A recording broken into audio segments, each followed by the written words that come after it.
ونستعينه ونستغفره ونؤمن به ونتوكل عليه ونعوذ بالله من شرور أنفسنا ومن سيئات أعمالنا من يهده الله فلا مضل له ومن يضلل فلا هادي له ونشهد أن لا إله إلا الله وحده لا شريك له ونشهد أن سيدنا محمدا عبده ورسوله صلى الله تعالى عليه وعلى آله وأصحابه وبارك وسلم تسليما كثيرا كثيرا أما بعد فأعوذ بالله من الشيطان الرجيم بسم الله الرحمن الرحيم يا أيها الذين آمنوا كتب عليكم الصيام كما كتب على الذين من قبلكم لعلكم تتقون أياما معدودات صدق الله العظيم. حضور اکرم صلی اللہ علیہ وسلم نے ارشاد فرمایا کہ اسلام کی بنیاد 5 چیزوں پر ہے: توحید، نماز، روزہ، زکوٰۃ اور حج.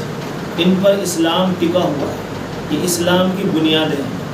تو ان میں سے ایک اہم فریضہ وہ روزے کا ہے کہ رمضان کے پورے مہینے کے روزے ہم پر فرض کیے گئے. اللہ تعالیٰ فرماتے ہیں یا ایھا الذین آمنوا کتب علیکم الصیام کما کتب علی الذین من قبلکم لعلکم تتقون. اے ایمان والو، تمہارے اوپر روزے فرض کر دیے گئے جیسا کہ تم سے پہلے لوگوں پر روزے فرض کیے گئے تاکہ تم متقی بن جاؤ. روزے فرض کرنے کا جو مقصد ہے وہ ہے ہمیں متقی بنانا، کہ ہم اللہ کے نیک بندے بن جائیں، پرہیزگار بن جائیں. یہ روزہ رکھنے کا مقصد ہے. اور روزہ رکھنے سے کچھ اور بھی فائدے ہیں. وہ یہ کہ ہمیں بھوک اور پیاس کا احساس ہوگا. غریبوں کی، جو غریب لوگ ہیں، محتاج لوگ ہیں، ان کی غربت کا اور ان کے فقر و فاقے کا اور ان کی بھوک اور پیاس کا ہمیں احساس ہوگا جب ہم روزے رکھیں. روزے رکھنے سے ایک یہ بھی فائدہ ہے کہ جو ہمارے اندر غلط خواہشیں پیدا ہوتی ہیں وہ اللہ تعالیٰ اس کی برکت سے ختم کر دیتے ہیں. تو روزے یہ فرض ہیں. ایک ایک روزہ بڑا قیمتی ہے. اتنا قیمتی ہے کہ اگر ہم ایک روزہ چھوڑ دیں اور پھر اس کے بعد پورے سال بلکہ پوری زندگی اگر ہم روزے رکھتے رہیں تو بھی ہم اس کے ثواب کو نہیں پہنچ سکتے. اس لیے یہ درخواست ہے کہ ہم تمام مہینے کے روزے رکھیں گے. پورے مہینے کے ہم روزے رکھیں گے. ایک روزہ نہ چھوڑیں گے نہ توڑیں گے. ان سے میری درخواست ہے کہ وہ روزوں کو ضرور رکھیں. یہ رمضان کے روزے ملنے والے نہیں ہیں زندگی میں.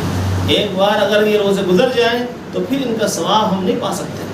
اس لیے جو اللہ نے ہمیں روزے فرض کیے ہیں ان روزوں کو رکھنے کا اہتمام کریں. کسی مزدور سے، کسی کام کرنے والے سے روزے معاف نہیں ہوں گے بلکہ روزے رکھنے لازم ہوں گے. چاہے کام کم کریں لیکن روزے کم نہ کریں اللہ کے لیے. اسی طرح سے روزے کی حالت میں اگر ہم سحری کھا رہے ہیں تو سحری کے وقت میں 1-2 نسخے ہم استعمال کریں. 3 چھوٹی الائچیاں، انہیں چھیل کر انہیں چاپ لیں اور تھوڑا پانی پی لیں. تو اس کے کھانے سے دن بھر انشاءاللہ پیٹ میں ہمارے ٹھنڈک رہے گی اور الٹی نہیں آئے گی، جی نہیں مچلائے گا.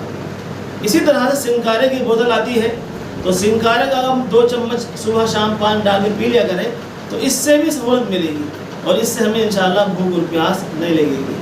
تو دیکھو یہ وہ کام ہے جن کے کرنے سے ہمارا روزہ آسانی سے پورا ہو جائے گا. تو انشاءاللہ ہم اللہ پاک سے امید کرتے ہیں کہ اللہ تعالیٰ ہمیں روزہ رکھنے کی توفیق عطا فرمائیں گے. اگر ہم ارادہ کریں اور سچی نیت کریں کہ ہم انشاءاللہ پورے مہینے کے روزے رکھیں گے تو اللہ آسان کر دیں گے. اسی طرح سے روزے کی حالت میں خدا نخواستہ اگر بیماری پیش آ جائے اور اس میں انجیکشن یا گلوکوز کی بوتل لگوانی پڑے تو وہ بھی لگوانا جائز ہے. اس سے روزہ نہیں ٹوٹتا تو ہمارا روزہ ہی باقی رہے گا اور ہماری بیماری دور ہو جائے گی. تو انجیکشن یا گلوکوز کا لگوانا یہ جائز ہے. فتاوی دارالعلوم دیوبند اور تمام فتاوی میں یہی مسئلہ لکھا ہے کہ اس کے لگانے سے روزے میں کوئی فرق نہیں پڑتا، روزہ مکروہ ہمارا نہیں ہوتا. چاہے انجیکشن نس میں لگوانا پڑے اس سے کوئی فرق پڑنے والا نہیں ہے. اسی طرح سے روزے میں اگر سر میں درد ہو جائے اور ہم بام لگا لیں، وکس لگوا لیں تو اس سے بھی روزے میں کوئی فرق نہیں آتا اور روزہ ہمارا نہیں ٹوٹتا. اسی طرح سے روزے کی حالت میں اگر کسی کو خود بخود جی مچلا کر الٹی ہو جائے اور منہ بھر کر ہو جائے اور بار بار ہو تو اس سے بھی روزہ نہیں ٹوٹتا۔ ایک حدیث پاک ہے جو ترمذی شریف کے اندر ہے، اس میں یہی بات آئی ہے کہ الٹی آنے سے روزہ نہیں ٹوٹتا، اور تمام علماء نے مسئلہ لکھا ہے کتابوں کے اندر، فتاویٰ کے اندر۔ اس لیے الٹی آنے سے ہم روزہ ٹوٹنا نہ سمجھیں، بلکہ اپنے روزے کو باقی رکھیں اور روزے کو پورا کریں۔ اس طرح سے ہم انشاءاللہ اپنے روزے کو پورا کریں گے تو اللہ تعالی ہمارے روزے کو قبول فرمائیں گے۔ آدھے دن کام کریں اور آدھے دن آرام کریں، تو اس طرح سے ہمارے پورے رمضان کے روزے آسانی سے ادا ہو جائیں گے۔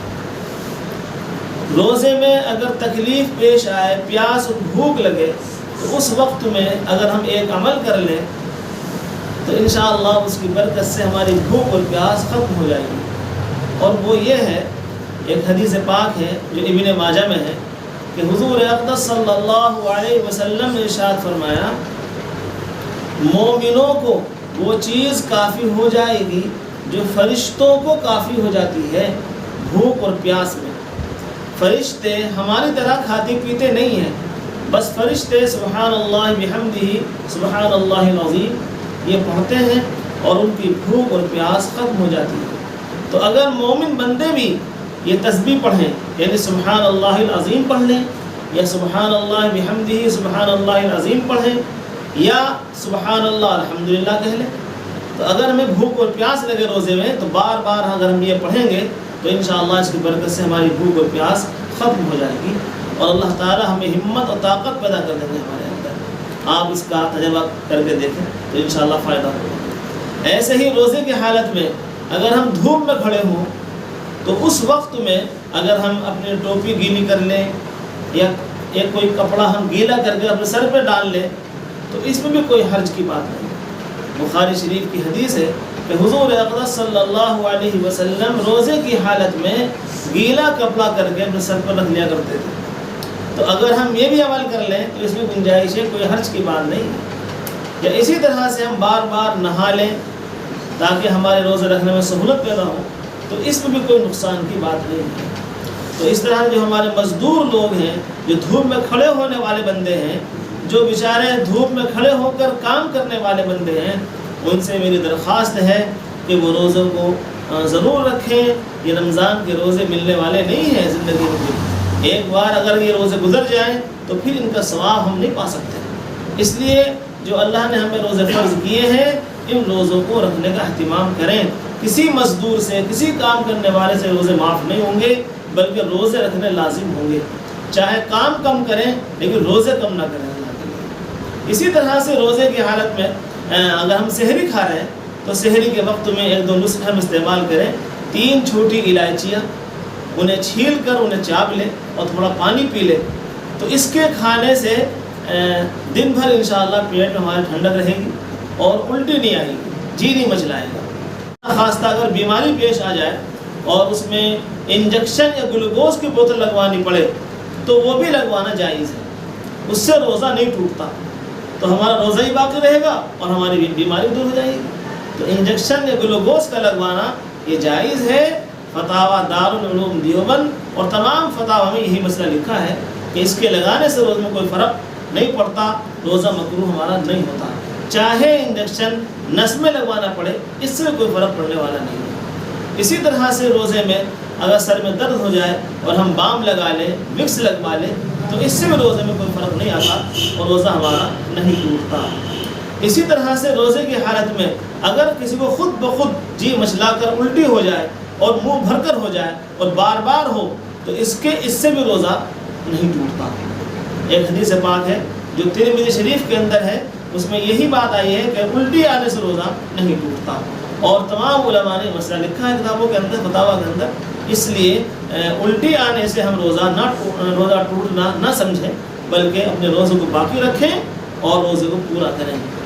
اس طرح سے ہم انشاءاللہ اپنے روزے کو پورا کریں گے تو اللہ تعالی ہمارے روزے کو قبول فرمائے گا۔ اسی طرح سے روزے کی حالت میں آنکھ میں دوا ڈلوانا جائز ہے، آنکھ میں دوا ہم ڈال سکتے ہیں، اس سے روزہ نہیں ٹوٹتا، چاہے اس کا مزہ ہمیں حلق میں محسوس ہو۔ اسی طرح سے کان میں دوا ڈالنے سے روزہ ٹوٹتا ہے یا نہیں ٹوٹتا، اس بارے میں علماء کا اختلاف ہے۔ ہمارے بعض علماء بلکہ اکثر علماء کی تحقیق یہ تھی کہ اس سے روزہ ٹوٹ جاتا ہے، لیکن اب کے بعد کے علماء نے تحقیق کری اور ڈاکٹروں سے معلوم کیا جو کان کے ڈاکٹر ہیں، تو انہوں نے بتلایا کہ کان کا جو پردہ ہے وہ دوا جانے کو حلق میں روکتا ہے، لہذا حلق میں دوا نہیں پہنچتی۔ تو اس بنیاد پر اب کے ہمارے علماء کہہ رہے ہیں کہ اس سے روزہ نہیں ٹوٹنا چاہیے، لہذا اگر کسی کے کان میں درد ہو تو وہ کان میں دوا ڈلوا سکتا ہے۔ لیکن آنکھ میں دوا ڈالنے سے روزہ نہیں ٹوٹتا، چاہے اس کا مزہ حلق میں محسوس ہو، کیونکہ وہ رگوں کے ذریعے سے حلق میں پہنچتا ہے، ڈائریکٹ حلق میں وہ دوا نہیں پہنچتی۔ اسی طرح سے ناک میں اگر دوا ڈالی اور وہ حلق میں پہنچ گئی تو اس سے روزہ ہمارا ٹوٹ جاتا ہے۔